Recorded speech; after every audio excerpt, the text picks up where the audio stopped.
I'm Kyle Malnati, your host of the Calibrate Real Estate Podcast. At Calibrate, we exist to help people create generational wealth through real estate. My personal mission is to encourage, empower, and educate you by sharing best practices from business leaders that are proven winners. Broadcasting from the Mile High City, thank you for tuning in to another episode of the Calibrate Real Estate Podcast. We're here with Knolly Williams. Now, if you're not on YouTube, you might recognize Knolly. Knolly's got a cowboy hat on.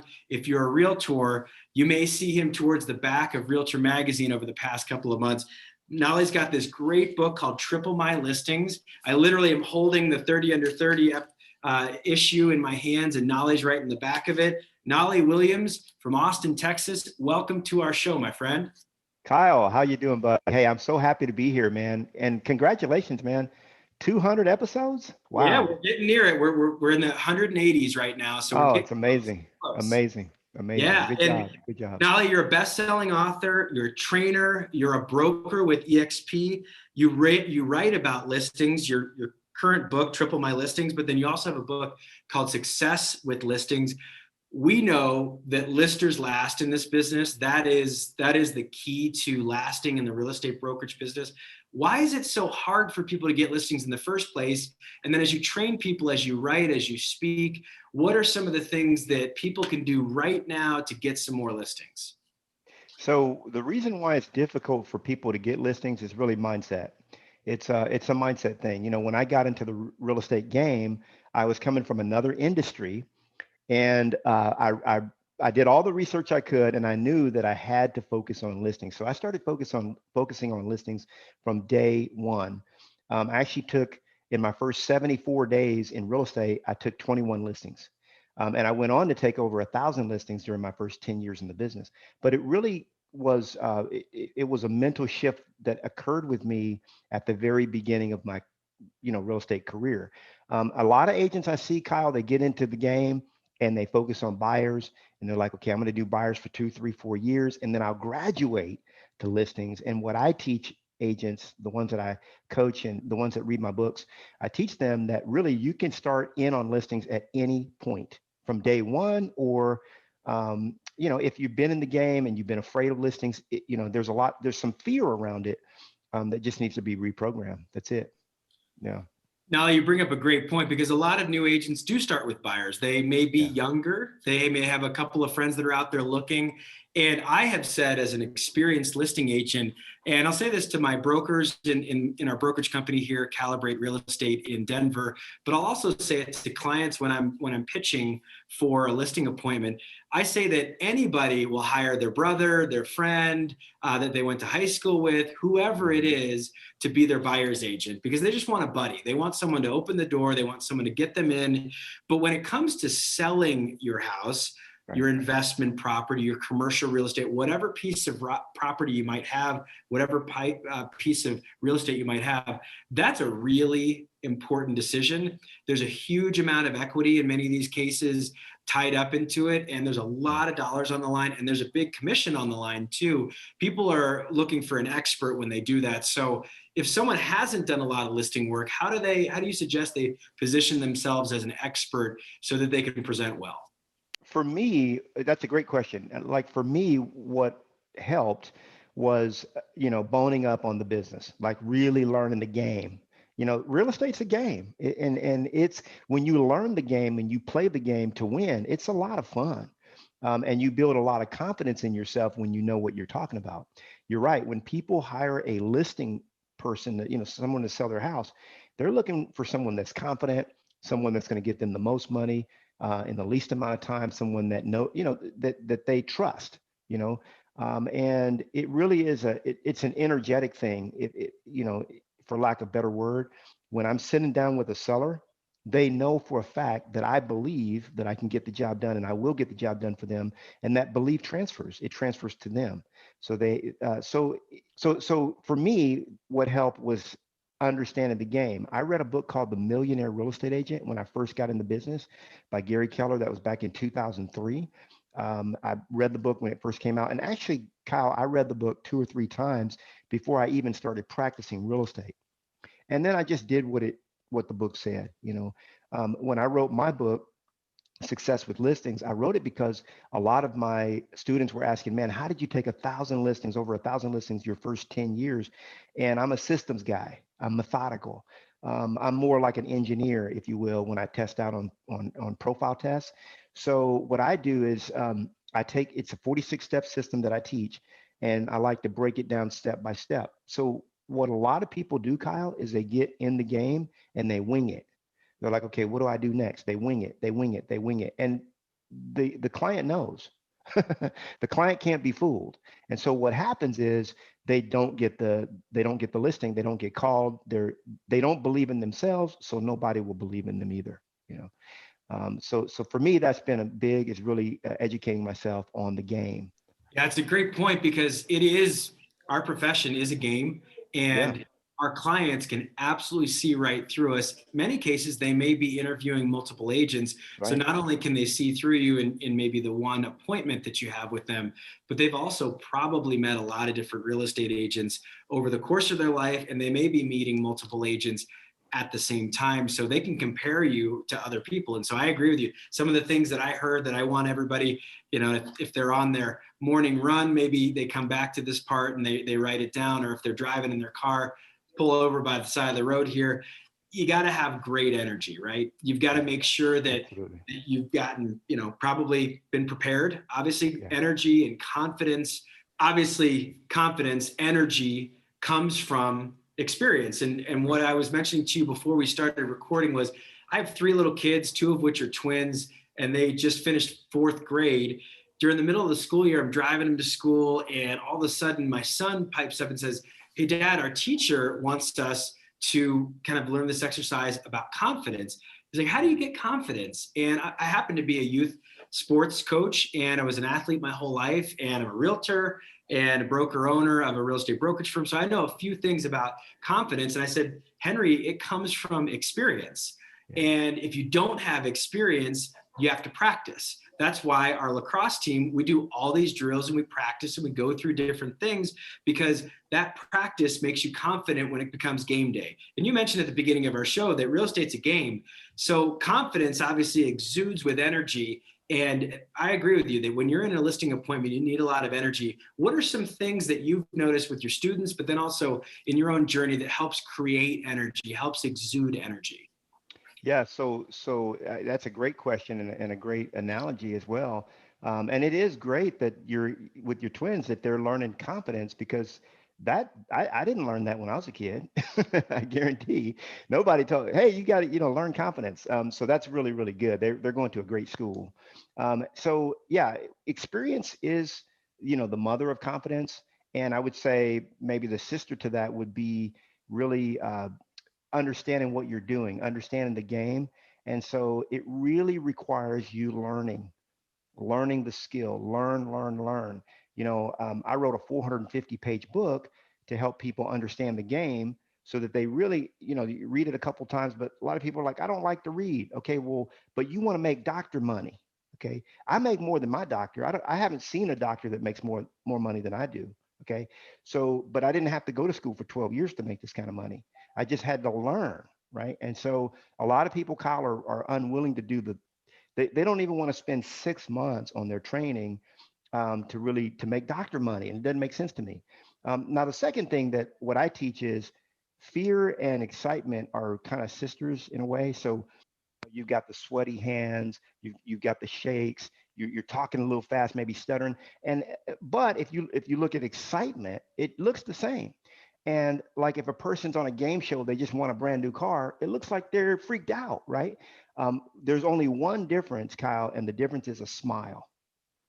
Okay. So what I tell people is, when you go to that listing, you drive up, right, and you're pulling in, on the side of the road, there, side of the house.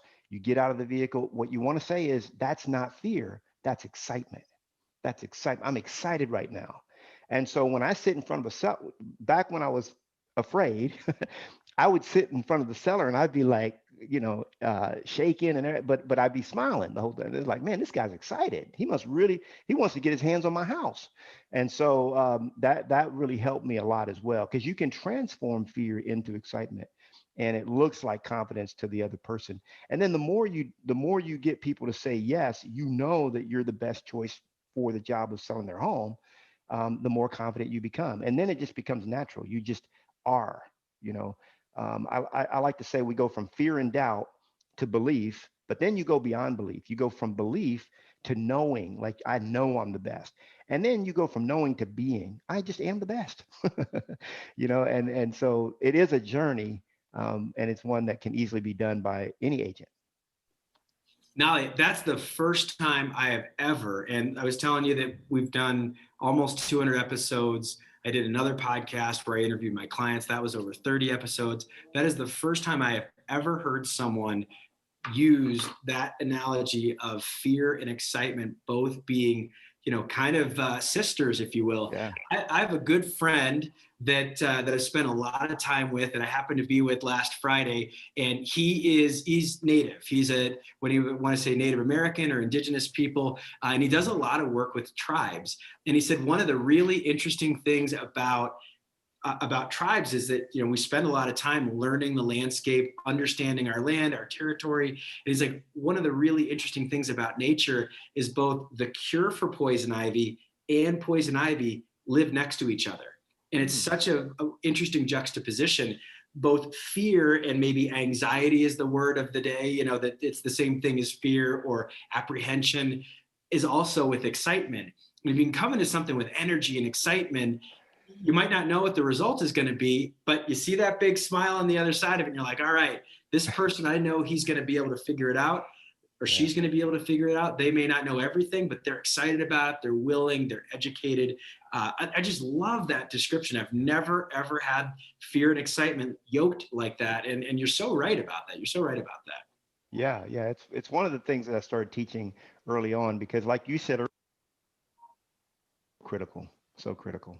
Yeah, it is really critical. Knolly, so triple my listings, Yeah. 27 marketing ideas for free seller leads. You can get this book for free. I'd be remiss if I didn't say that. You can get the book for free. You go to triplemylistings.com, click on get it for free. Obviously, a little bit of shipping is what you're going to have to pay for, but no big deal. You can also learn more about Knolly. That's KNOLLY.com. Knolly Williams. I mean, you can see that he's got so many different things going on. Make sure to check out the book. We'll continue talking about it, but I just wanted to kind of pause for a moment and make sure that people know that you've got this resource. The podcast is sort of the gateway, but you've got a great resource at Triple My Listings. What are some of your favorite, out of 27 marketing ideas in that book, what are some of your favorite, maybe 2 or 3 that you could share with our audience? Let me start. I love that question. So let me just start with a couple of things in the book. So it starts out with developing the daily lead generation habit, because so many of our agents don't have a habit. Success is a habit. Being wealthy, generating generational wealth, which is what you're all about. That's a habit that you create. So I talk about that first, and it's all about time blocking. You can actually do it with 2 hours a day, 4 days a week, but you got to be really, really on purpose. I go into why agents don't prospect. There's 5 reasons that agents don't prospect, and we go through those so that you'll never have the problem of not prospecting again. And then I have a whole section on why agents fail, because you and I, Kyle, know that 87% of realtors that get in the game are out within 2 years, and it doesn't have to be that way. But going into the specific tactics, I will say this, I'm going to sort of make it easier for people. There are only 3 buckets where all the listings that you need will come from. Okay. I remember, I think I had taken over 700 listings at the time, and I was in Sacramento at a buddy's house, and I thought to myself, let me start teaching people where to get listings, like where are the main places to get them. And I came up with about 12 main categories that I was getting mine. But then I was able to deduce that into 3 buckets. Number 1 is your sphere of influence, your SOI. Number 2 is your farm, okay, your geographic area that you choose to be the mayor of or dominate. And number 3 is your niche. Like we say, you got a niche to get rich. It's the reason why a cardiologist makes about $156,000 a year more than a general practitioner, because they've niched it, right? And they work about 30% less, by the way, just by niching. And so so all 27 tactics actually come from those 3 buckets. Now, the reason I say free is because I don't like paying for leads. Like I've never paid for a lead. Um, it- First of all, most leads that you pay for are buyer leads, and I've never focused on buyer leads ever. I focus 100% always on seller leads, period. And so I just never have paid for leads because you can generate when you learn the lead generation game, you can generate all the leads that you need. So um, one of them, so a couple of just quick ones is developing your YouTube channel and your and a Facebook group around communities, different communities. So I go into that in the book. When it comes to SOI, if you haven't been keeping in contact with your SOI, which most agents don't, I give you a great script to get back in contact with them and get back into their good graces and then get permission to start reaching out to them on a regular basis. Okay. And a lot of times, Kyle, we think that the conversation has to be around real estate. And the reality is most people don't care about real estate except every 7 to 9 years when they're going to do something with it. All the rest of the time, they don't care about it because they're not selling right now or they're not buying right now. So you have to become relevant. Okay, you have to become relevant. And you become relevant by talking about the things that your clients want to know about, not just about buying and selling homes. So you'll notice in my content, a very small percentage of it has to do with buying and selling. And truthfully, Kyle, a person can develop a following from anything that they're excited about. It could be dog grooming, doesn't matter. You can, and all of those people that become part of your audience, guess what? They have to buy and sell, and they have friends that want to buy and sell. And by the way, let me just say this too. From the 27 topics, you only want to pick 4 or 5, maybe even 3. That's all you need. If you pick 3 or 4, for example, you're going to generate all the listings that you need just from those 3 or 4. I just put 27 so that people have a variety. And I believe that people should lead generate based on their personality profile. Let me say it again. You should lead generate. If you want to make the game fun and easy, you should lead generate based on your personality profile. What that means is understand who you are. Take the disc profile. There's others as well that I love to use. I teach this stuff, but it's free. I have a free link on my website, knolly.com. You go take the disc, find out how you're wired. Okay, because like for me, I'm an introvert. A lot of people don't realize that. I was the shy kid, so I had to overcome that. And so I'm not a cold caller. I've never made a cold call, but I've got a guy in my group, my team, he'll make 250 cold calls a week, but that's his profile. So you have to lead generate based on your profile. And when you go through the 27 techniques, what you'll do is you'll say, I hate that one. Or you'll say, I love that one. And that kind of gives you a hint on what like, because everyone is based on a slightly different profile, if that makes sense.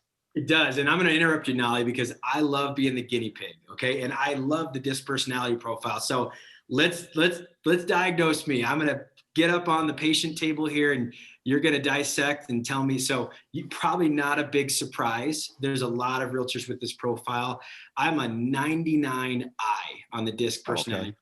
Okay. But I'm like a 85S. So I'm a high I, high S, and those are in a quadrant together. And so that means I can be gregarious. I can be excited. I've never met a stranger. Everybody's a friend, right? And I'm a party waiting for a place to happen. But the S is I want harmony. I want to make sure everybody's on board. I want to make sure the team is good. And, I would imagine based on the way you describe yourself that you're probably a high C. Yeah, I'm an ISC. Gotcha. So my S and C are pretty even, but they're both high, and my I is very high. So what that kind of makes you, Kyle, is a little bit of not really a schizophrenic, but it makes you you have a polar polar personality. So you could be very content. You like routine. You could be as content with a book and relaxing, chilling by yourself. You can be as content by yourself as you are with people. And that's very unusual for most people. Like a lot of people have to be like a DI. They pretty much have to be around people to get their energy. But you actually can thrive either way. And so it's quite interesting. You could go to the party or not go, and you still have a great time either way. Now if you go, it's at 99%, it's going to be on, right? Yeah. But if you're so that is really a unique profile. It is also a handicap of a profile in that it's not a typical, lead listing agent profile, which is usually an ID or a DI. And so with that, you're going to come more from a standpoint of educating the client.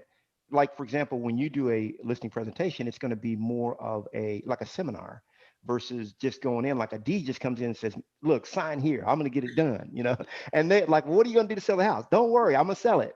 Yeah. And D's are their hammer and the world is nails. I'm just exactly hammering, making this happen. What do you need? I'll hammer you. Yeah.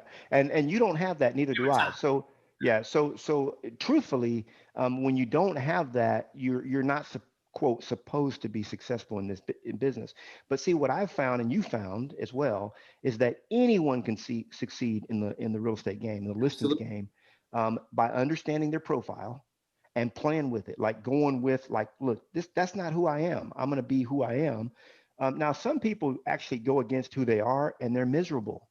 Mm-hmm. They hate real estate, but they make good money, but they just hate what they're doing because they're not going in It's swimming line. against the current, I mean, you can Exactly. get there, you see salmons spawning upstream, but hey, you know what? A lot of salmons do that to lay eggs and then they die. I mean, Exactly. dying along They the way do. because they're going upstream instead of Yeah. let's paddle downstream. Now, Correct. I've got to ask you a question personally because my wife has this similar profile to you. She's very high C, very high S. And so we share the S quadrant. So that's why our relationship works. But whenever she needs something, she researches it and then she goes out and sends her warrior, me, to go get it. Because I don't mind meeting people, I don't mind asking questions. So for someone with that high C, high S personality, how do you approach getting listings? So the cool thing about that profile is that if you have a S and C that's high, and then it really becomes a D, but you have to do the research and you have to know, like I can't just naturally, like I have to really know my material before I can't wing it like a D can. I have to, but once I know, like your wife, she's done the research, she's looked at all the studies, she's read the reports, she knows. It's like you can't tell her any different. Like this is the best one. This is the thing we're buying. Period. And so they become like a D and they look like a D just because of that. But it takes a little bit of a different approach to get to that, to get to the end game. If that makes sense. Yeah. It makes a lot of sense. And I've never heard someone describe it that way, but I've seen it, over the Yeah. course of being married now for 16 years. We've been dating longer than that. So been together 20 years, 20 some Wow. odd years. And you're right, because there's a lot of times where I'm like, man, she's so decisive, but it's Mm-hmm. because of all that information gathering. And, the C is that conscientious, it's that cognitive, it's the researcher, it's Right. maybe a little bit more reserved, but once they've Yeah. got their data, a C when you meet them at, maybe a neighborhood barbecue, because they're not going to come up to you. But if you ask them a question about something they're passionate about, like look at your watch, 30 minutes later, they're still talking about Yeah, I know that's me, and I really have to work on that because I'll be at a barbecue. Next thing you know, I'm teaching a seminar. It's like, wait a it. minute, man, have fun here. Just chill, enjoy yourself. I love it. So Knolly, real quick, before we get to the very end of our show here, we just got a Yeah, few minutes left. yeah. Knolly.com, KNOLLY.com. And there's tons of resources there. Obviously, the latest book, triplemylistings.com. Check it out. Here's the thing that I've been a top producer for a long time. We all need to sharpen the sword sometimes. We all need to sharpen the saw, as Stephen Covey says.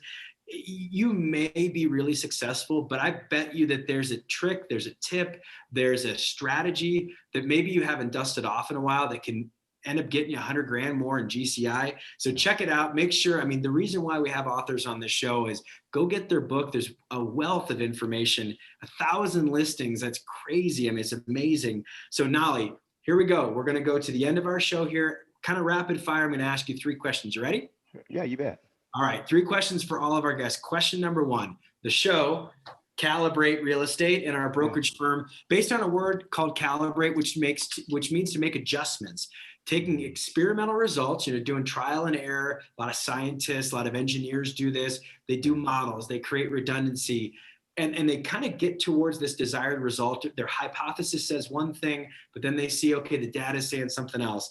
How do you calibrate your life on a daily basis? And this is kind of, how do you get unstuck? How do you stay on the straight and narrow? What are some routines that you do that you can share with our audience that they could apply into their life? Yeah, I actually have several, but I'll tell you one thing that I do every day without fail is 20-minute. Like a 20-minute meditation, and it's really imagination activation. So I'm creating, and this is something that I really don't even teach, Kyle. I don't think anybody's ever asked me the question on different podcasts. So I don't teach this because it's a little weird for some people. But the reality is, I've created in my mind everything that I have in my life. The reality is every single thing that you see in this world was created from the imagination of someone. Okay. Scripture says even the world itself was created from the imagination of God. So what I do is I sit down, and I did it right before the show as well.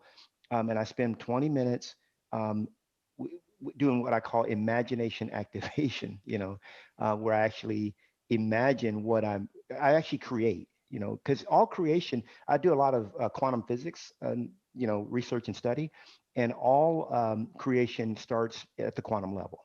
So I do that every day. By the way, I realize that we have four bodies.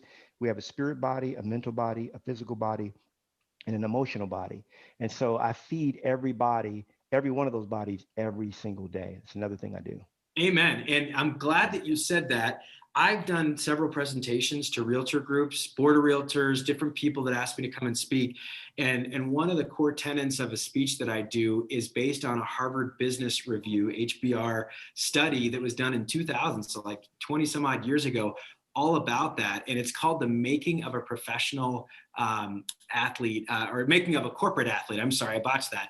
But they basically Nice. looked at athletes and they said, how are they successful and how is that applicable in the corporate world? And it is those four things, like you Mhm. said: body, spirit, emotion, and mentality. I mean, it's Yeah. amazing. Yeah. So you're right about that. I'm so glad you said that. Okay, question number 2. This is the advice you wish you knew when you were 22. There's a song that I love called "Dear Younger Me." The author of that song, the writer of that song, is writing a letter to themselves, kind of saying, hey, I got some bumps and bruises. I've lived some life. If Yeah. I could go back and write this letter to myself, this is the letter I would give. So Knolly, if you could, hop in a time machine, travel back in time to your younger self when you're just getting started out in your early 20s, what advice would you give to the younger Knolly? I think the biggest piece of advice that I would give is everything that you learn, share.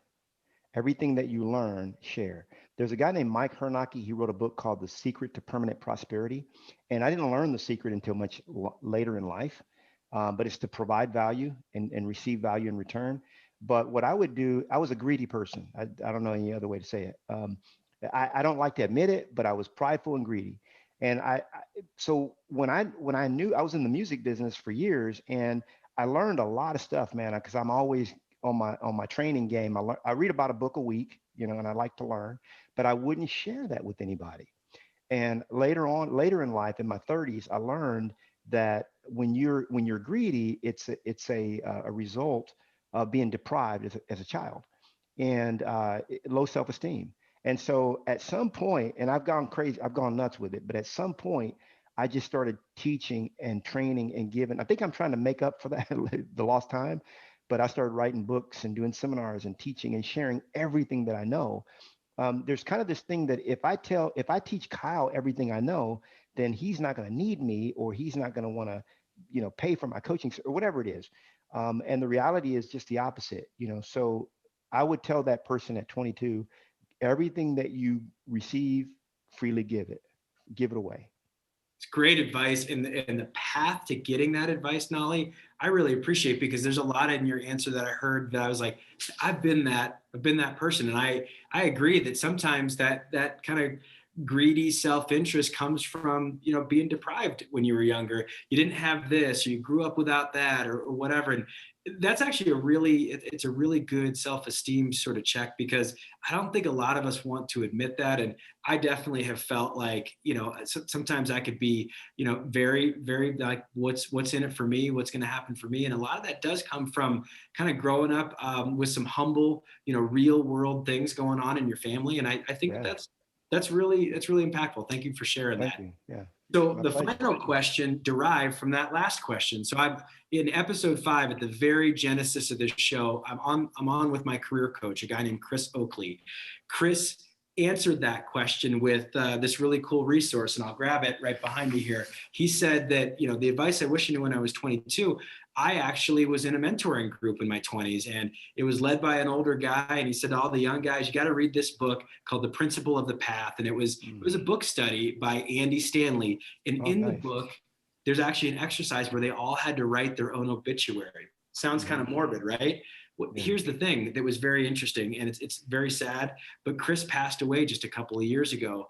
And what he shared in his interview with me in episode 5 was that exercise of writing his own obituary put him on mission for the next decade, allowed him to go work at the Dave Ramsey organization, then create his own coaching business.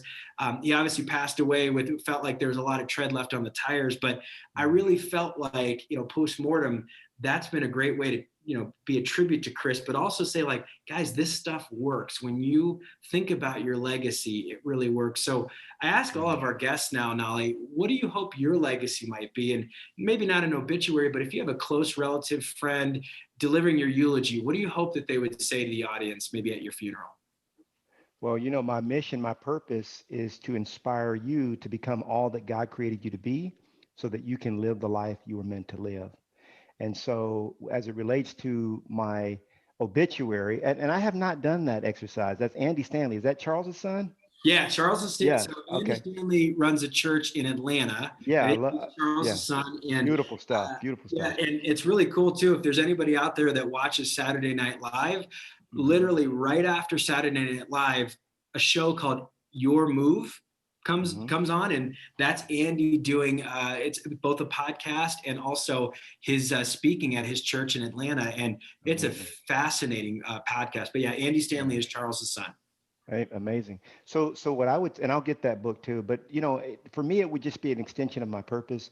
He inspired me to my ultimate greatness. He inspired me. I have a book right now that I'm writing, actually just finished, called Your Ultimate Greatness. And it really is, there is a purpose, a reason why you were sent into this realm. Okay. And you're here for a short amount of time. Why are you here? Let's do what you came to do, and let's be excited about, like, when you leave this realm, you're excited, like, man, I did it. And so for me, it would just be that my legacy is, millions and millions of lives that are doing what they were sent here to do. That's my legacy. Beautiful. Yeah. Thank you so much, Knolly Williams. One last time, go to knolly.com. That's the easiest way to do it. Best-selling author, trainer, obviously broker with EXP, impacting lots of lives. Go get his book, Triple My Listings, and you can do that at triplemylistings.com. Knolly Williams, thank you for joining the Calibrate Real Estate Podcast. For our podcast producer, Ann Russell, who booked this show, I'm Kyle Malnati, and as I love to say, Knolly and I, we will see you around the neighborhood. Thank you, friends.